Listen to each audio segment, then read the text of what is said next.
Okay. Okay, Dwayne, it's all yours. Nawazi Kupa. Dwayne Tomah and Lewis. Nujayausi Baik. Nugam Napiku. Kamaj, Nudi the house. Elio no Betty I. Naga Schoolman and you together. Tatui Schooldazi. Kamaj, you chit period. And look at the good Gillon. My name is Dwayne Tomah from the Passamaquoddy tribe. I am from Indian Township as well as Pleasant Point. It's an honor for me to be here with you this evening to be able to share with you some historical secrets. As we travel down this road of historical secrets, I want to remind you it's been a very difficult road for our people, as we all know. When we talk about intellectual property, we'll talk about intellectual property. When we talk about sacred songs, we'll talk about sacred songs. When we talk about relationships, we'll talk about relationships. When we talk about truth, we'll talk about truth in its proper context.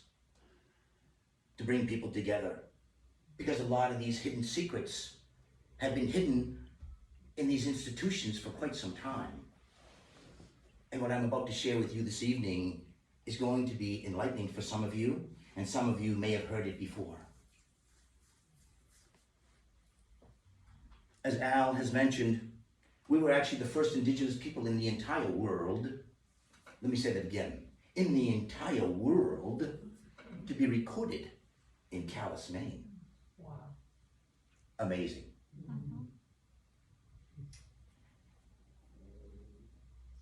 Let's step back and talk about this journey and how it all began.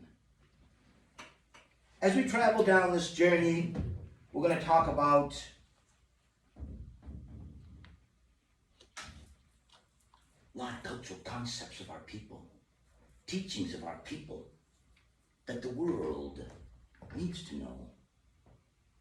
Because this intellectual property and this knowledge that our people have had has been so oppressed and suppressed for such a long time, and a lot of genocidal principles that have been carried out.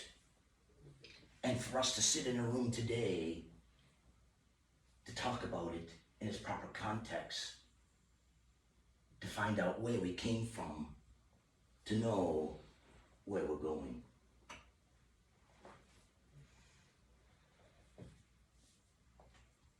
There's an Indian agent by the name of Helen Brown. Those of you that do not know what an Indian agent is, an Indian agent is basically an extension of the federal government's policy to be able to carry out a lot of these genocidal principles and to assimilate the people. This is where it all began. But nobody talks about this because it's very shameful. Human behavior. It's absolutely amazing. But history has a pattern. And we've all seen it played out. But because of collaboration and building relationships, we've been able to return some of our ancestral intellectual property back. So it all started with an Indian agent, because after all, these people are subhuman. They can't govern themselves. After all, they've only been here for 12,000 years, according to archaeologists. But our people have contended that we have been here since time immemorial. And we have a deep connection to our mother. We have a deeper relationship because the Western world views her as a resource. We don't view her as a resource. We have it in our language. And we've said it for thousands of years. It's called Dolna Bemuk, which means our relatives. There's a complete distinction between our relatives and the resource. And that's where it all begins. So all this information that we're receiving from these institutions that had exclusive authority over this intellectual property, because they are the people in power. As we all see it play out today of what's happening with people in power and how they're carrying out these principles.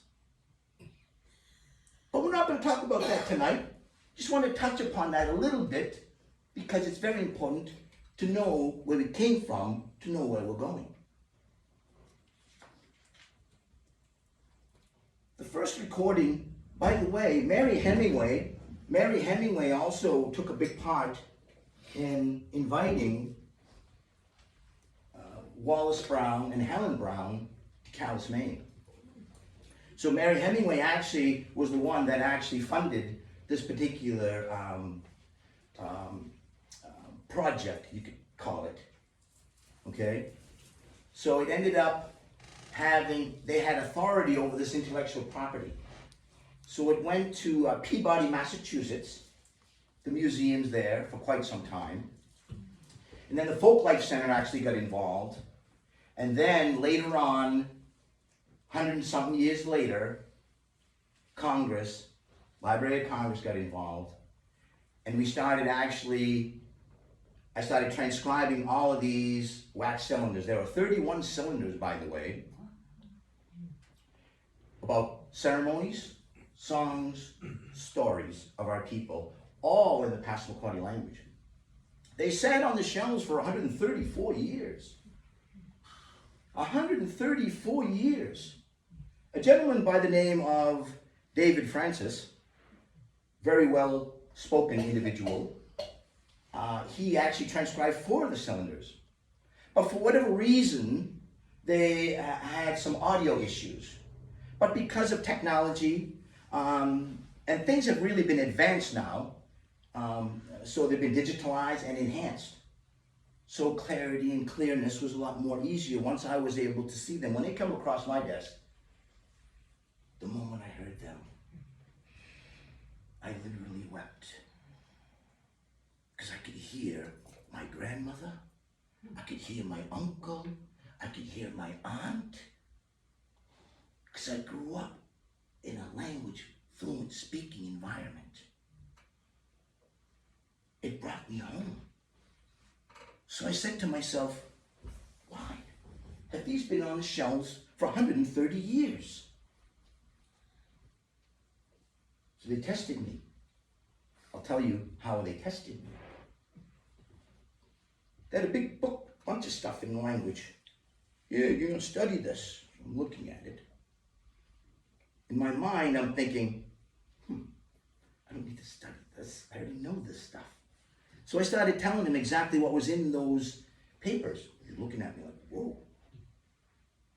Put them back on the table. He goes, well, you don't need to study them. He says, I'm going to put you as the lead guy on the wax cylinder project. Whoa, really? What a big responsibility. But I was very moved by it. I knew I had a responsibility to carry out. And I could feel my ancestors pushing me. I was also put on a deadline because he told me that 2 weeks you have to go to Library of Congress to go in front of Library of Congress and do a presentation. Whoa. Talk about pressure. This is the first time they've ever had anyone in front of them telling what's on these cylinders. So I get up there and this is literally in the motel room writing all these notes down, trying to memorize these songs and trying to learn these songs, If you get on YouTube and you see that, you would think that I knew these songs all my life.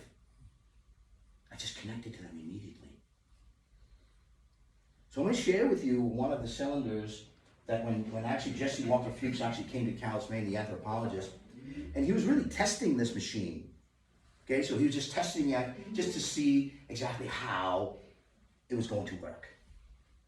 But also, things were dissipating at that time at such an alarming rate.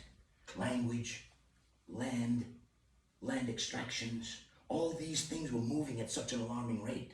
Also, the assimilation process was very alive and well at that time, because after all, they're infidels. They're subhuman. We must assimilate these people. That's the idea. So we're going to take control over everything.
If you think about it, at that time, put yourself back in that time in 1890, you have a foreign machine coming in, very different, not knowing what this is about. The next day, they recorded them the first day. The second day, they could identify tribal people's voices. For them to first time to witness that, think about that for a second and what they were thinking about. There was trust there. There was trust that they would protect this for future generations. In 2024, we have them. It's been a long journey. It's not been easy, folks, to obtain intellectual property from these institutions, especially being indigenous. It's much more difficult. I want to say that. It's very difficult. There are many, many obstacles that are thrown in front of us in order to achieve unity and clarity and to come together in a room like this and educate each other and talk about the historical truth respectfully. But these things don't get talked about because of the people in power. This next song that I want to share with you, I want to, first of all, I want to acknowledge the Historical Society for inviting me here, for one. It's customary for our people to give a gift. And the gift that I'm going to place with you here is place names. This is all part of work that we're doing to continue to be able to acknowledge our people in this area and place names. This is a map that was done with place names all in the language. So it's an honor for me to be able to present this to you on behalf of the Wabanaki people, a map of all the place names and all the language components that are comprised. And this was all done with Archipelago, with eSport, because we've been really building a very, very wonderful relationship with eSport, and we're continuing to do that. We were just there last week doing a fabulous presentation there on storytelling, and also in September 22nd, we'll be there talking about some more serious stuff.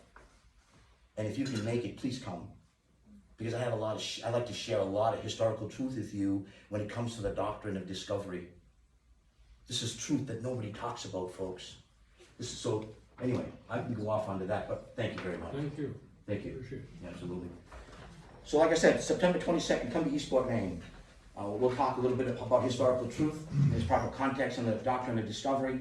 And we'll talk about where we come from to where we're going. Just to give you a brief synopsis, there's an individual that has spent over 40 years of his life unmasking the domination code at the United Nations level. This is all stuff they don't teach you in institutions. And it's designed that way. So keep that in mind. This next one I want to share with you is really basically about unity. Our people and our concepts and our teachings are about coming together, and our relationships with one another. And how do we do that? We do it in our language, and it's called Odak Elwagan. Odak Elwagan means ceremony. That's why it's so important to embrace one another, come together, to be able to get to understand some of these cultural concepts that our people have been trying to instill in people, but because of racism, oppression, genocide, division, this party, that party, all these different factors dividing our communities. We talk about Odak-Elwagan, and that is a snake dance ceremony. So I'm going to share with you this particular cylinder, and it's called Athuzus Wewagan. Athuzus Wewagan.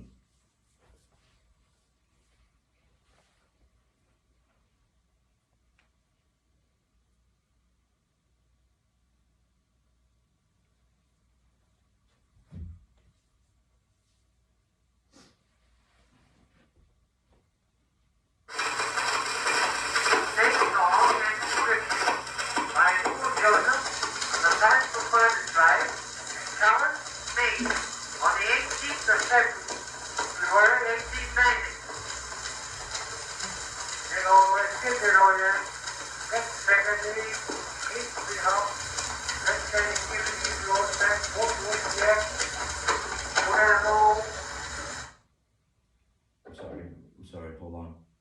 Start that over. You know what I'm supposed to do? I'm supposed to transcribe that for you. Translate that for you, excuse me. I'm supposed to translate that for you, I'm sorry.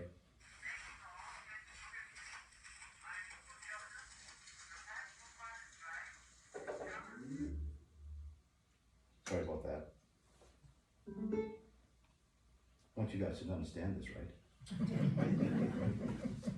Sorry about that.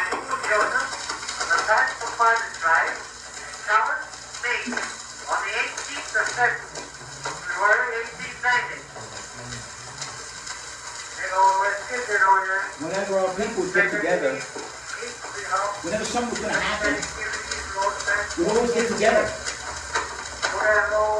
in honor of each other's chiefs, and we dance, and there was food that was cooking. Whenever the food was finished cooking, it just started to get dark. We ate a little late. We wanted to dance. We go to this place, these tribal dances. We go right there, like this, like a snake. Once you get there in the snake, we'd all come together and dance, and we'd all sing these old songs when we get there.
See,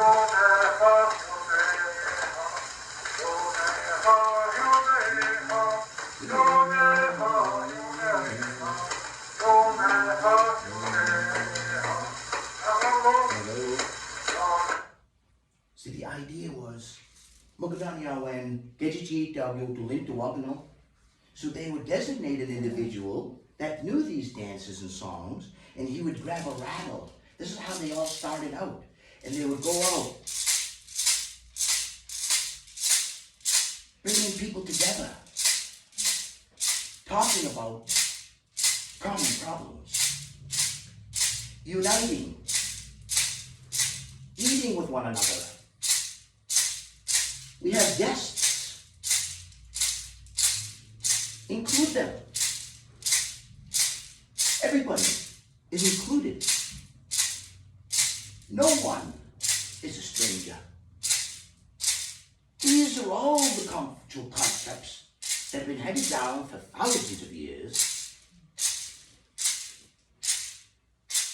This dance is done now at the end because things evolve, things change. So I'm bringing them back to do it in the beginning because of the cultural concepts that are in the song, in the story. It's about an individual coming in, going to all the dwellings, grabbing his hand, going to the next place. Remember, we're in Odakewagan. We're in ceremony. And everybody matters. Everybody. It don't matter who you are. You matter. And these are all the cultural concepts that are entwined in these wax cylinders and these teachings. It's like a basket that's woven layer after layer to bring us all together. So that's what they would do. Go gather people. Unite. Eat together. Sing together. Gather together. Those of you that have not come to our village, you're always welcome. I know in your minds we have an invitation. Some of you. But guess what? It's always been an open invitation. So I welcome you to come, to eat with us, celebrate with us, get to know your neighbors. After all, Calais, Maine in 1890, the Passamaquoddy people were the first indigenous people in the entire world to be recorded. And for us, as neighbors, as friends, for us to come together and to celebrate this moment, think about this. This is a historical moment. Right here, right now. Because you know why? You've embraced me. It's different. Just 25 or even 30 years ago. That door has never been open. Today, it's open. It's amazing when we come from here. Isn't it amazing when things come from here? What a world of difference. And these are the concepts and teachings that have been handed down for our people for thousands of years. It's nothing new. We have a different worldview than the Western world. It's very important for us to remember those things in our relationship to one another and our relationship with the land. This next one that I want to share with you is it happened right here along this river. You call it St. Croix River. It's not the St. Croix River. I want to share that with you. And I want to share that with you in respect. Because today, we could talk about historical truth. And I'm not here to offend anyone, but I will stand firm with the truth. And the truth is, our people have inhabited this region for over 12,000 years, right? According to archaeologists. Like I said before, our people have contended that we have been here since time immemorial. And Skudik is a word that comes from the Algonquin language of the Wabanaki people. That runs deep. Skudik. You guys wonder, what does that mean? Well, guess what? Skudik means the fireplace. Okay? The fireplace. Our people that inhabited this region, like you said, over 12,000 years, and we were seafaring people. We extended all the way up. Nagamnugik, it's in our language. Nagamnugik, way up there into Canada. All the way down the coast. Seafaring people. We had fires. A lot of shell mounds that our people inhabited all through here. You probably found some in your backyards. And they're being disrespected. I want to share that with you. There are buildings being built on them, these shell mounds. I've witnessed them myself. And I went there to do an Eldok Wagan. That means I went there to do a ceremony on behalf of my ancestors because of the disrespect that they're showing to my ancestors. You must teach these people about Kichimi the Hadamuwagan.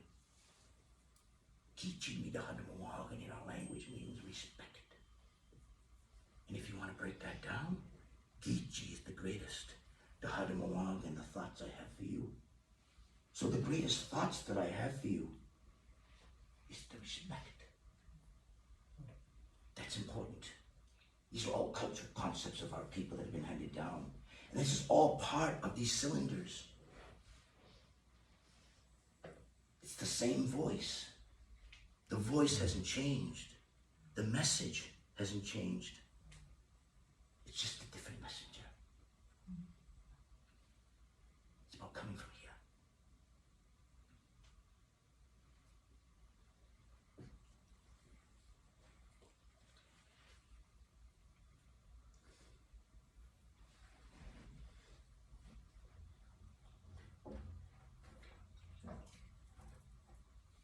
So what our people, once again, they would designate an individual that knew the song and the dance. So our people, when a chief would pass,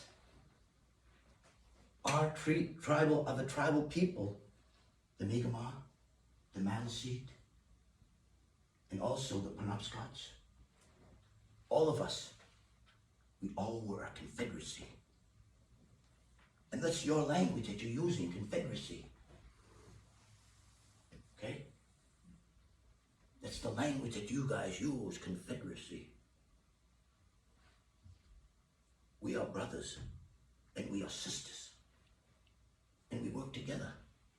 So what happens is, when a chief would pass, they'd have an individual go up. Now you can wait to a Mi'kmaq gig. What is hugin the best in the witness? You the witness? The best in. Now come what is hugin water the Mi'kmaq gig? Now can you can wait to a Mi'kmaq gig? Ali matching heads come. And up the best in the witness? Now got the best in up the witness. Now can you can wait to one Wulastigug. Wulastigug Ali matching heads come. Now got Majausa naga. Na chikinuwag tuwan, panuwaps kawig. So the messenger, Kinuwag Dasid, it's in our language once again. Kinuwag Dasid is a messenger. The messenger would get in his canoe and he would travel down Skudig, up and down Skudig, to inform the Mi'kmaq people the passing of the chief. he'd go to the Wolastoqiyik and go up there, inform the Maliseet people the passing of a chief. And then he would go to the Penobscot people.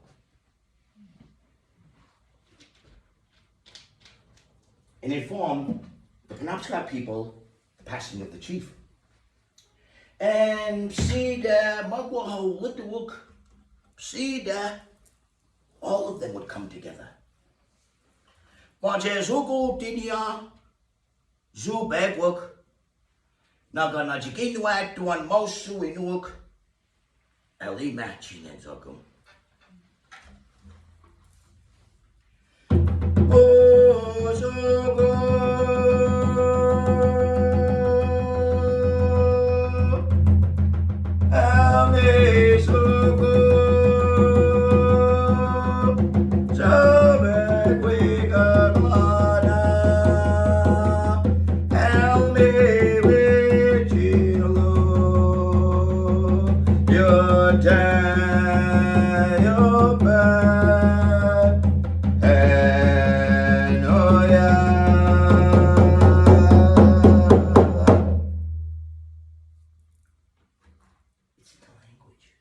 Uzugu, Elmi Zugu, Zubegwigaglana, Elmi Wijinlo,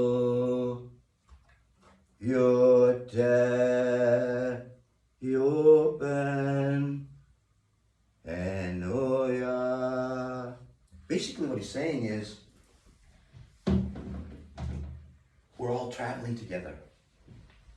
We're all going down this river, and we're all going to the ocean together. And they keep saying over and over, your day open, your day open. Remember, they're mourning. They're mourning a passing of a chief. Your day open means he was just here. He was just here. And when they arrive, the people would come out of their dwellings.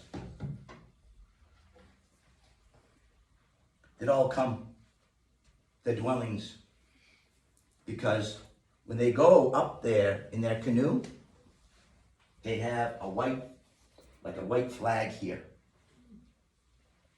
showing everybody on their travel the passing of a chief and that they're mourning. So whenever they saw that up in the rivers, people would come out of their dwellings and pay respect. When they would arrive, all the people would come out of that village and they would go,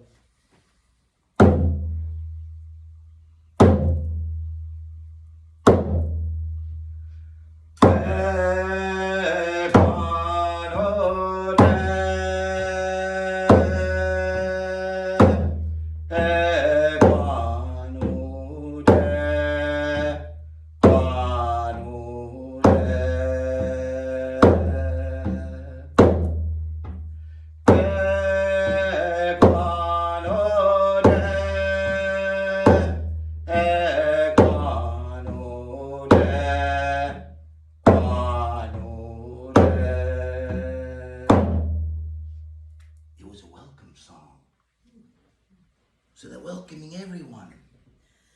And this song you probably heard in our Old Dark Air Walking in our ceremonies.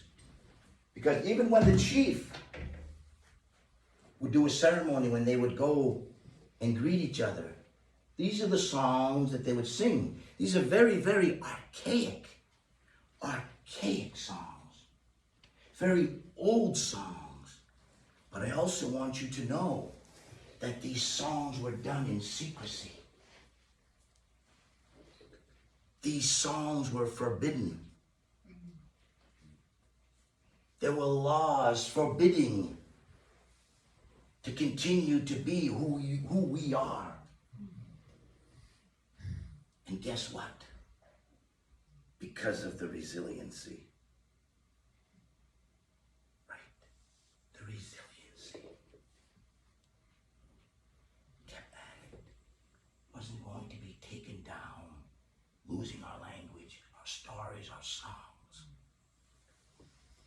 They're still here. They're still here. Okay, now the final medicine man one that I want to share with you, and I'll want to talk about a few other things. I'll talk about the cylinder and a few other things that I have on this table. But before I do that, this is Newell Joseph of the Passamaquoddy tribe here. This is Newell Joseph, the photo of Newell Joseph here. I'll bring it up here so everybody can see that. This is actually Newell Joseph of the Passamaquoddy tribe. And you'll notice Newell Joseph of the Passamaquoddy tribe, the headpiece that he's wearing. This particular headpiece is not actually in this particular area, but this is all because of influence. So this is all, our particular headpieces are this particular style headpiece, and that one there is a female particular headpiece that our females would wear. So just to give you a clear distinction between some of the clothing and the textiles and things that have changed over time, things just evolved over time through contact. So they started adopting a lot of the clothing as well as some of the headpieces, and actually we're really now starting to really, a few years now, we've been really bringing back a lot of our headpieces here. A lot of the women pieces, I've had a project that we've actually had pieces made for the women. And then also we're currently working on a project on this as well. So, you know, just to give you a little idea of, he was really significant, this individual, as far as songs and stories of our people. So he was really significant. So he was the first person, indigenous people, and the person in the entire world. So here, over here, actually, is the particular place that it actually happened here in Calais, Maine, in 1890. That's the actual tree that it took place. And that's actually Jesse Walter Fewkes, you know, the anthropologist that actually came to record the Passamaquoddy people. So just to give you an idea about some of the, you know, historical components when it comes to here. And I also just recently approached Calais City Council. I just had a meeting with them a few months ago regarding doing an outdoor exhibit, you know, and the actual spot that the wax cylinders was recorded. So they're very, very open to that. And I was really, really glad to see that they actually was open to that. So we're still working on that as we speak now, so we can have you know, a historical component out there. And actually, the type of work that I do is to go out there. You can actually have a QR code, and you scan it with your phone, and you actually be able to hear my voice or somebody's voice speaking in the language, or talking about the historical components, or hearing the songs that our people would sing down Scudig. So all these things is really what this ties all of us together. It's really important to remember that this ties all of us together. Okay? That's what's important for us to remember. You know, it's so important for us to remember that historical component. Because there are still some good people out there. And I know that. Because I've run across them. And it's really good to see that. Okay, let's see. First of all, this particular one here, this photograph here is a 1901 Amberola. Okay, so the one that was recorded here for us was the 1890, okay, Thomas Edison edition. That actually recorded. This particular one does not record, okay, but it's spring-loaded here, okay, and it winds up. And those of you that have not heard a photograph before, this is how one actually sounds. Let me just bring it back just a little bit so you can.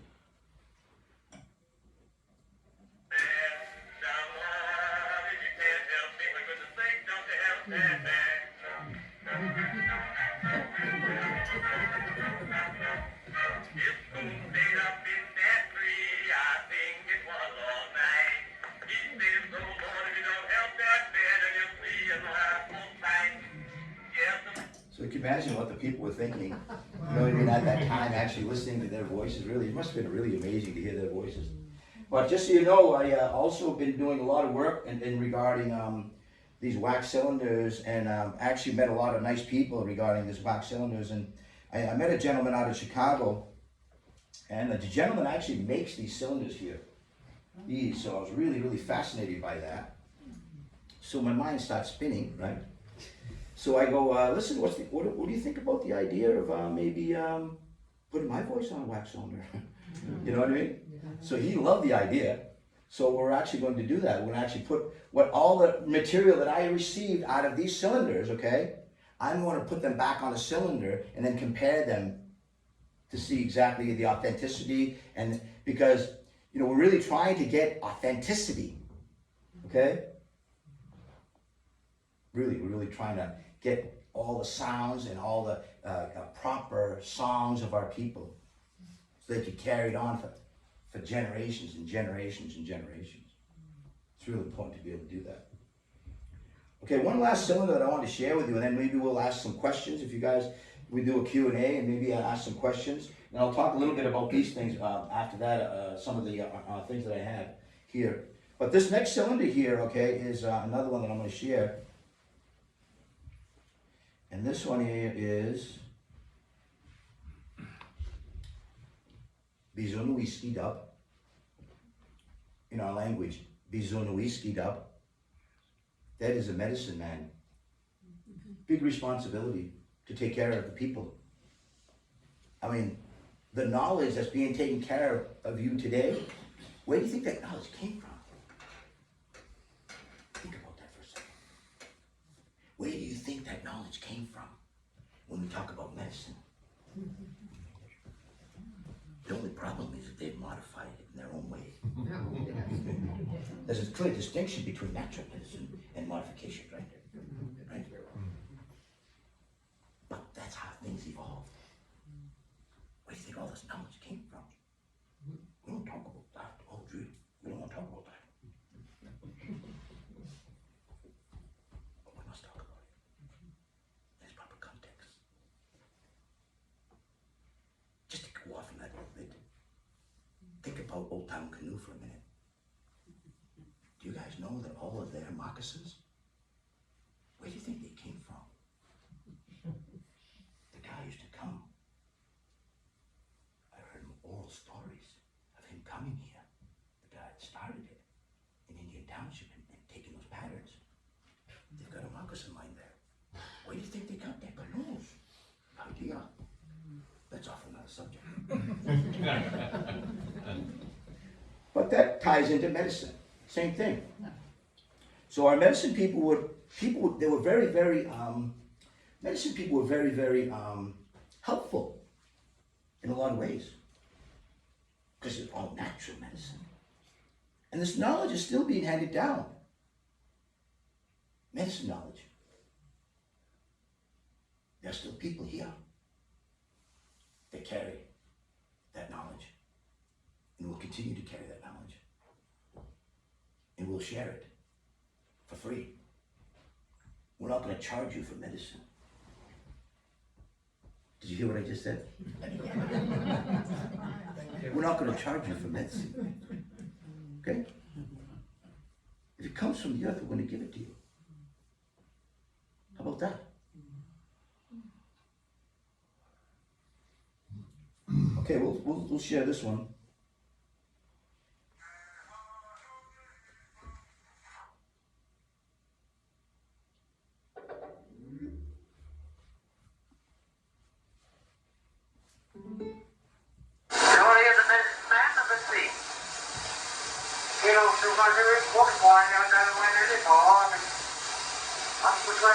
They go right to the medicine and ask them for what they want. They wanted good luck.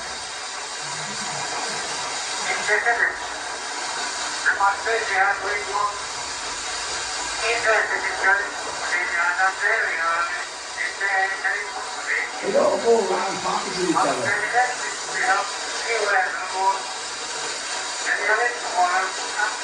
They chase him around everywhere, the medicine man, they chase him everywhere.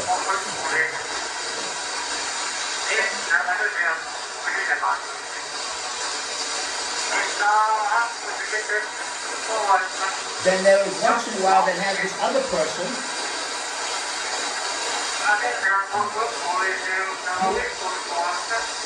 He'd have a request. And his request was, he wanted to live forever.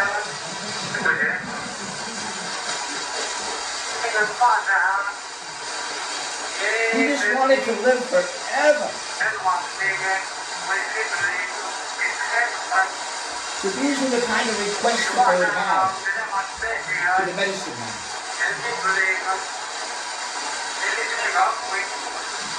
They'd all be standing around listening, be looking.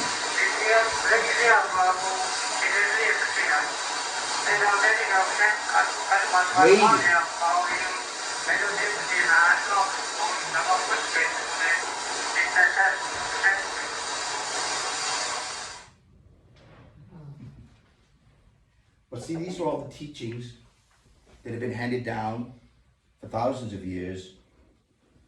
If it wasn't for this collaboration and for them to be able to record these, they probably would have been lost.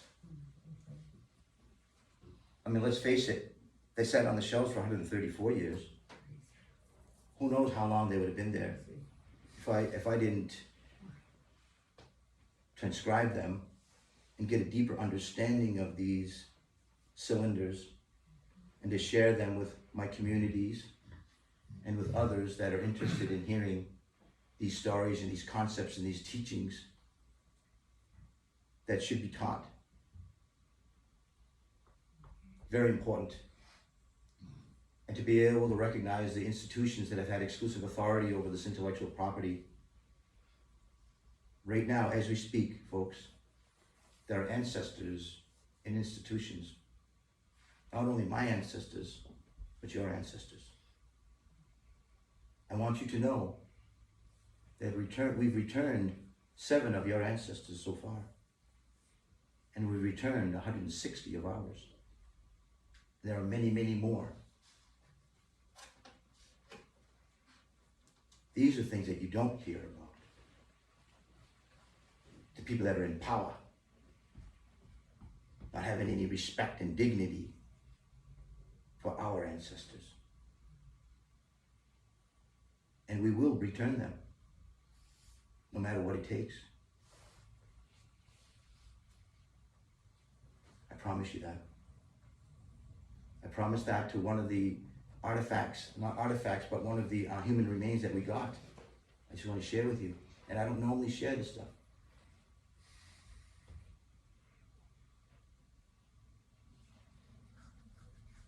Really emotional, folks. I want to share that with you. That's all I can say. Very emotional. But when I walk out of these institutions with human remains in my hands, it's one of the utmost uplifting feelings ever. Knowing they're not there anymore. And they're returning home. That's because of collaboration, building relationships, and human dignity. It's happening here in Maine, folks. Right here, in our own backyard.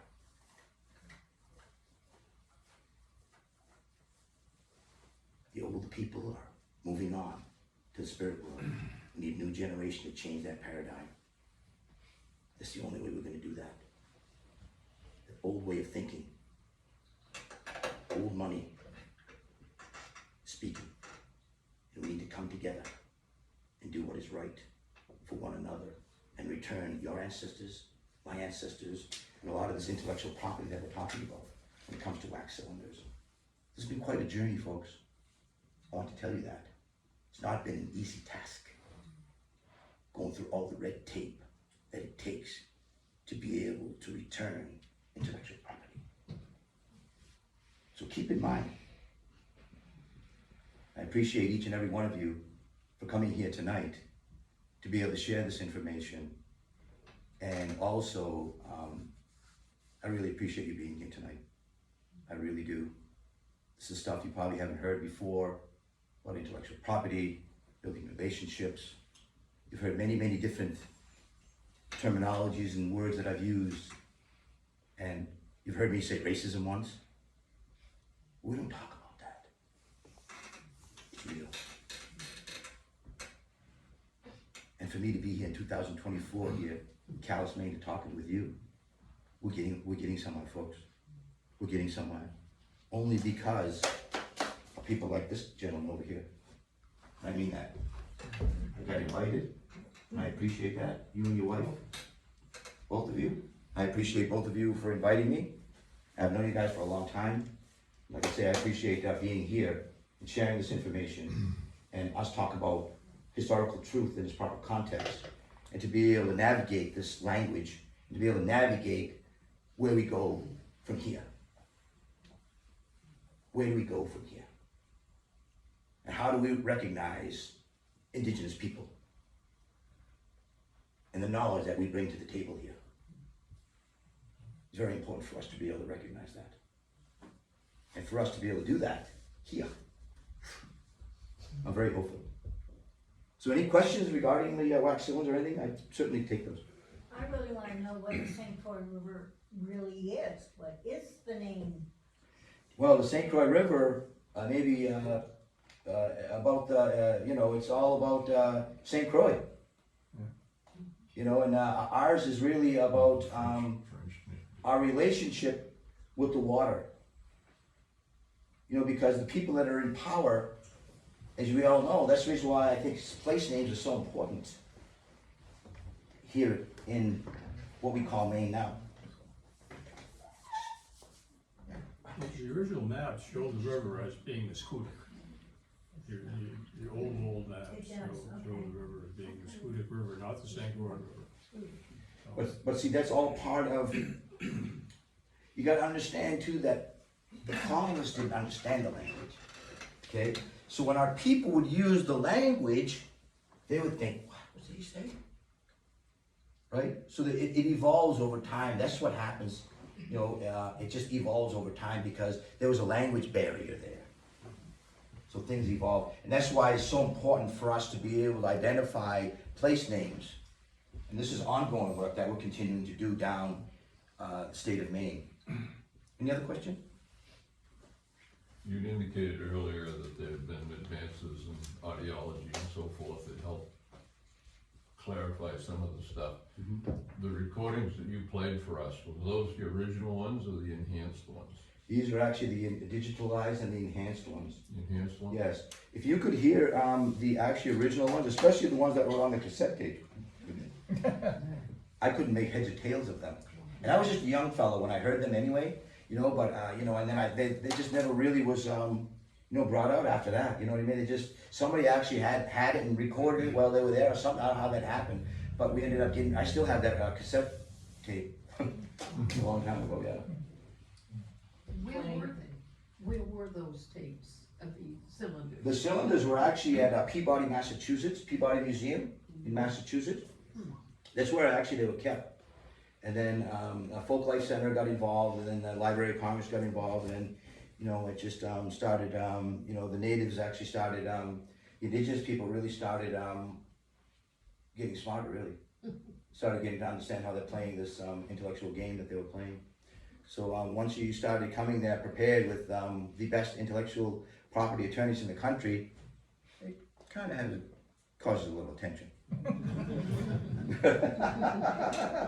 Were they on display at the museum, or were they just in the basement? They were just in the basements. They were just in the basement. I actually went. Yeah, I just actually went to Culpeper, right down into the archives there, and actually went to go see them and actually hold them and to be able to talk about them with them, and then talk about the digitalization and the enhancements and all the different technology that they was able to have at currently. So it's really interesting how that's evolved over time, the different systems that they would be able to come up with to be able to get a finer, detailed sound from these wax cylinders. It's really absolutely amazing, really. Yeah, I took my whole family there. It was absolutely wonderful. Yeah, my daughter actually held the original wax cylinders and myself, so it was really a wonderful experience, and also to engage in this conversation with them, and how we could be helpful. But they were just so, well, let's put it this way, they were just blown away the fact that I was there saying what was in those cylinders. I mean, literally at the Library of Congress, they were literally in tears, folks, when they actually heard me telling what was on those cylinders. They were blown away. They were just blown away. Any other questions? Are they physically at the Library of Congress now? Yes, they are. The original? Yes, yes, we do have exclusive authority over them. We do have them. Like, we have a website. Also, that's the Passamaquoddypeople.com. If you guys go on to Passamaquoddypeople.com, you actually be able to listen to all the cylinders, be able to go through those cylinders. Just so you know, those cylinders are actually probably about 2 or 3 minutes length, each one of those. They weren't very, very long, okay, but there were extensive variety of songs, stories, war songs. I mean, I couldn't possibly even go through all of them here tonight, but I just, carefully picked a few of them just to, give you an idea of the language and how it sounds and kind of give a breakdown of some of the cultural concepts. Anybody else? What kind of feathers are in your, Okay, this particular one here is a turkey feather. Okay, you'll notice this particular one here is all of this is all straight up. The feathers are all straight up. Okay, in the Western style, you'll notice they were all adopted. Okay, and this is all just how things evolve. Clothing evolved over time, and it's just the way things happen. Over time, and that's really through contact. But this is really one of the type of headgear that our people would wear. And this one over here is actually the female type here. This is a female type of headpiece here. This one here. So this is what the females would wear here. And also, I want to share with you where this actually derived. Anybody know where this derived? Dutch. Nope. The back. Close. French.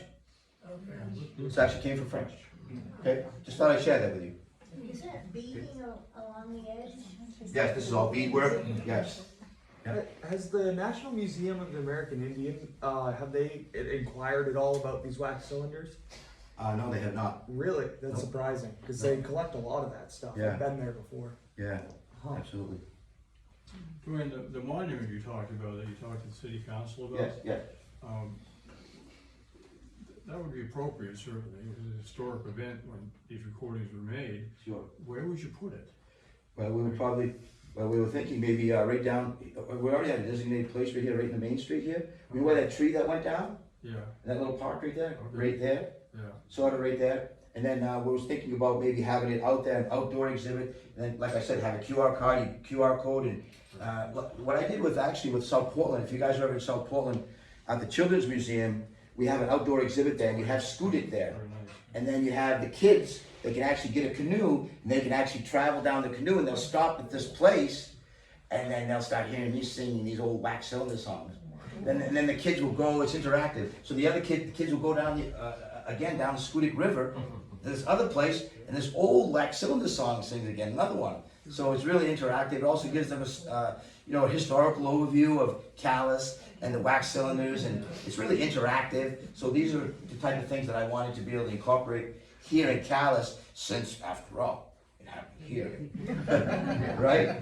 Why wouldn't I want to incorporate, building the friendship and relationship with Calais, Maine, as well with the Passamaquoddy people, Penobscots, Maliseets, all of our people. We're approachable. We're willing to work together. We're approachable. I suppose it's too late to find that tree, Yeah, it would be nice if we put it right where that tree was.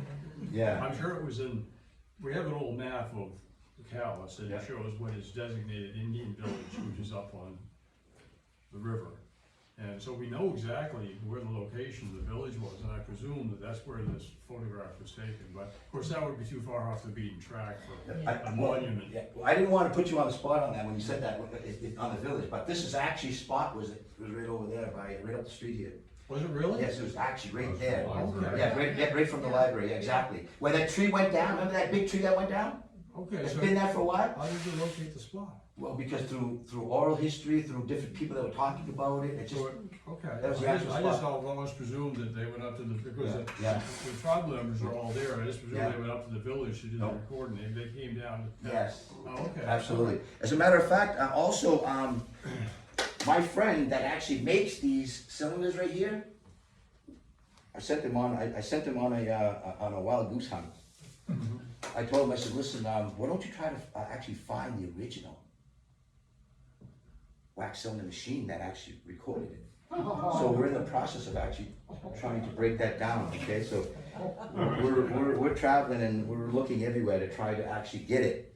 We're trying to obtain it. I don't know if we could do it, but we're really working hard at trying to actually do that. This one here is on loan from Jonesport, and I'm actually taking this back tomorrow or Wednesday, one of the two, probably Wednesday. Well, we're returning this back, but I've had it for a year. The guy says, just take it, no problem, I don't have any problem with it. this thing has had so many, people see this, they're just fascinated by it, coming into the museum, playing it, I mean, they just absolutely love it.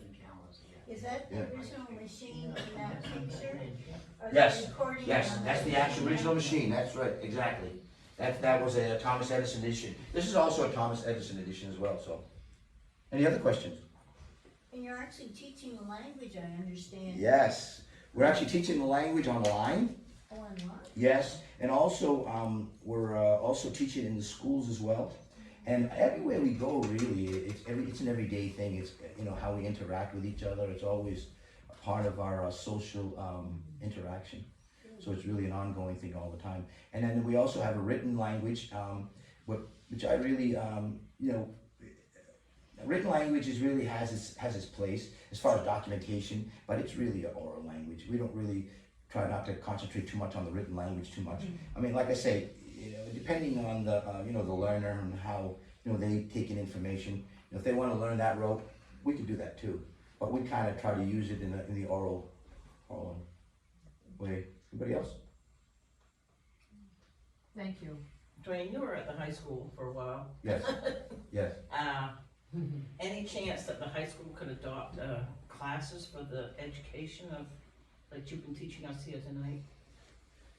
You know, it's amazing you say that, because I was actually the first Indigenous person to actually get in the door in Calais, Maine. I know that. You know that, right? I was the first one ever. So, I think that needs to happen. I really do. And I'll tell you, my experience during that time with them children, remarkable. The relationship, these I love non-natives. the fact that you were there during that time. Yes, these non-natives and natives were building relationships together. We were drumming, we were singing together, we were getting to know each other.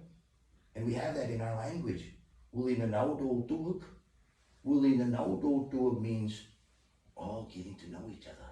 We celebrated Indian Days there when you were there. Yeah. But don't they have classes? Doesn't Lynn? Yes, Lynn does actually have, yes, she does. She does work with the students.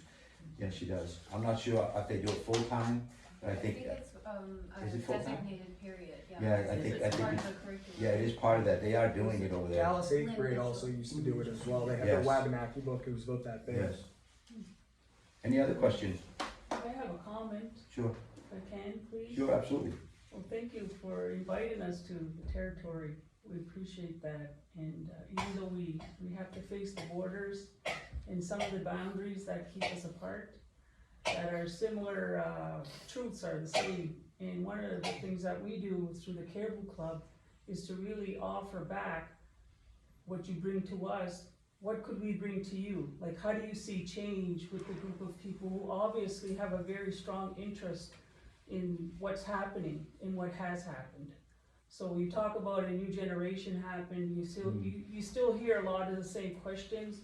Where does the movement come? Where do you reconcile and become recognizing the action that treaty really needs to have? And so as you talk about the trail of tears that you encounter as you retrieve these important sounds and songs in this natural, powerful material that keeps us alive. How do non-Indigenous people help you do some of this important work if you're the only teacher that's in school? How do teachers become the teachers of the language? How do we do that and not just ask for it, but demand of it because of the ceremonies that we all are entrusted to? And I think we're building a new culture, a new way of living because of the environmental trauma that we've all gone through and we're facing now and only begin to face. And the prophecies talk of that. So how does people who are in their later stages of life offer something to this for the next generation? I think those are questions that we begin to ask. Yes. And I know that when we do work, we always say, what could you do for the caribou? Because the caribou is gone, but the essence and the spirit of this way is still here. So how do we do that non-tangible work in a very tangible way? Very good question. I love the question, and I'm glad to answer it because we're already doing it. And we're doing it now by building these relationships, and we're going into these towns and we're building relationships. Look at this room. This room is full. People are eager to know about historical truth. People want to educate themselves, pass that on to their grandchildren, pass that on to their children, one generation to the other, change that paradigm in society and how we treat each other, and our relationship with the world, and our relationship with our mother. We're already doing it here. So for us to continue to build these relationships, to me, is so critical. So important. Because these doors were never open before. Diversity is accepted. People that are different are accepted. That's the way it should be. Because we're coming from here. To me, it's that simple. Let's come from here. Any other question? Did Miss get to see the wax cylinders? Yes. Yes. My sister actually witnessed the wax cylinders. Absolutely. She loved the wax cylinders. She just passed away, by the way. My sister, and she was like a spark plug. Everywhere I'd go, she'd be right there with me. And I'd take her to every gathering, to everything that was going on. When it come to sovereignty for our tribe, we'd be at the Augusta House, State House, together. When Santa Maria came to Bucksport on the 200th anniversary of Maine to remind us of the genocidal principles and everything that took place. And they came here on the 200th anniversary of Maine to Santa Maria. We went there, reminding them that they're not coming up our rivers, to reminding us of what happened. Because we were going to block them. We would have. We don't need that. We need unity. We need to come together. Any other questions? I just want to add, oh, sorry, go ahead. I just want to make a comment because, you know, I've been here for a little while. But what I have seen, and I guess I'm hoping that more of this will happen, the education in the school that Lynn Mitchell is doing, and it surprised her, there were a lot of non-natives who are taking that. Because there is an interest in our neighbors. And the other thing is, at one point I went to a high school graduation and the drummers were there celebrating that, I think it was class night. But it's just says we're coming together.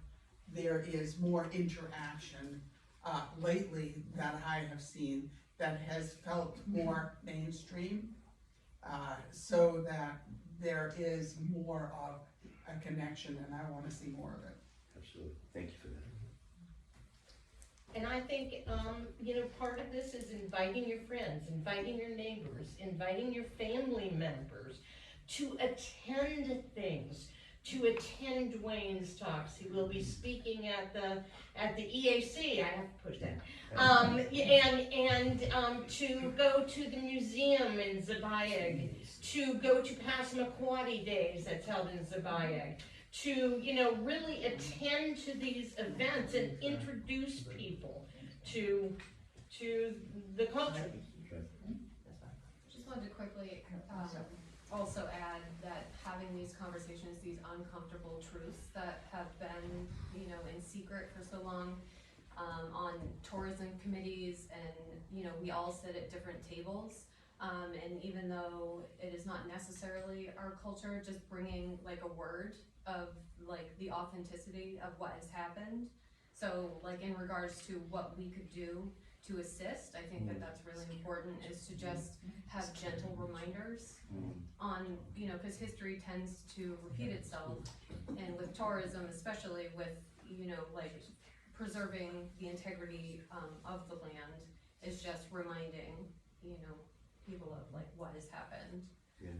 And also, I know you spoke about the app But I also wanted to draw attention that the app on phones is free, and you just type in Passamaquoddy, and so everyone can self-educate. Absolutely. Thank you for that. Thank you. Well, thank you very much. There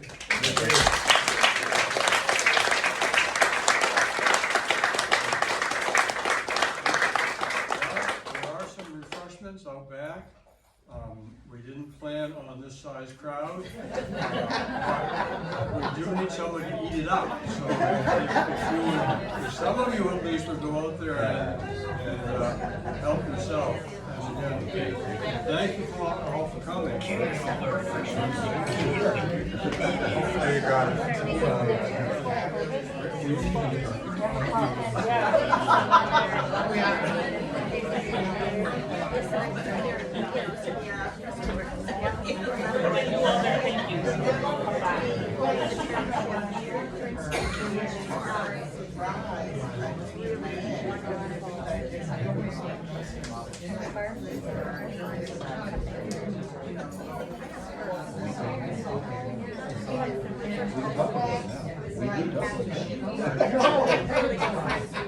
Right?